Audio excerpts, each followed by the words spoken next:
मागासवर्ग आयोगाच्या हरकती सूचनांचा एक्सक्लुझिव्ह अहवाल माझ्याकडे। 40% लोकांचा मराठा समाज मागास असल्याचा अभिप्राय, तर 41% लोकांनी मागास नसल्याचं म्हटलं।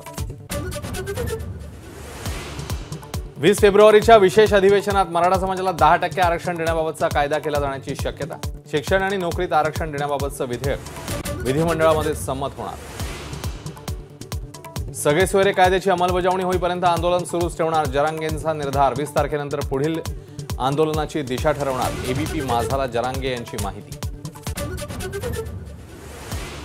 मुंबई नाशिक हायवेवर मराठा आंदोलकांचा रास्ता रोको, हिंगोली जिल्ह्यातही आंदोलन, वाहतुकीला फटका। परीक्षा सुरू असल्यानं तुर्तास आंदोलन करू नका, जरांगे यांचं आवाहन।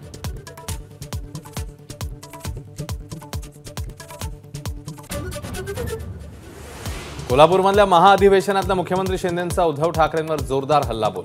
मला मारण्याचा कट होता, शिंदेंचा आरोप, तर ठाकरेंना खोकेनं एक कंटेनर लागतात, शिंदेंची टीका।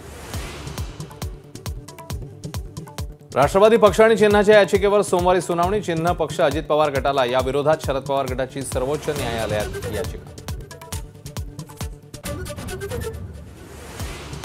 मुंबईतून लोकसभेसाठी काँग्रेस नेत्यांची रस्सीखेच। मुंबईत अल्पसंख्याकांसाठी एक जागा देण्याकरता असलम शेख आणि अमीन पटेल यांची मागणी। अशोक चव्हाण यांची मुलगी श्रीजया चव्हाण भोकर मतदारसंघातनं नेतृत्व करण्याची शक्यता। लोकांची इच्छा असेल तर निवडणूक लढवेल, श्रीजयाची माझाला प्रतिक्रिया।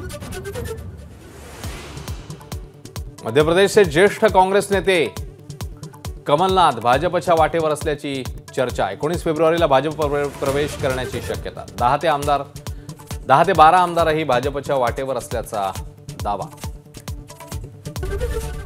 एबीपी माझा, उघडा डोळे बघा नीट।